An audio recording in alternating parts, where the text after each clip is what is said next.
Alyssa Slotkin, senator from Michigan, she said you shouldn't be using oligarch. It's over people's head. You've gotten criticized from other people. Free Beacon says Bernie Sanders spent $221,000 on private jets fighting the oligarchy tour, paid for by friends of Bernie Sanders. That you've spent millions of dollars in campaign funds on private jet travel over the years.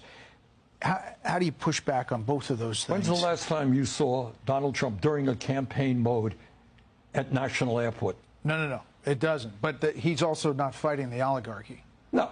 You run a campaign and you do 3 or 4 or 5 rallies in a week. The only way you can get around to talk to 30,000 people. Think I'm going to be sitting on a waiting line at United, waiting, 30,000 people are waiting? That's the only way you can get around. No apologies for that. That's what campaign travel is about. We've done it in the past. We're going to do it in the future. And you think that this is hitting a mark? You think it's scratching the itch that voters want to hear from? I think at a time when the people on top are doing phenomenally well, when seniors, working class people are struggling, people want to hear action to stand up to the people who have the wealth and the power and create an economy that works for all of us, not just the people on top. The people who have the wealth and the power are your friends who are paying for your private jet. If you're going to stand up to the oligarchy, shouldn't you just turn around and talk to them? Far be it from me to try to help the socialists out, but y'all really need to find another rep.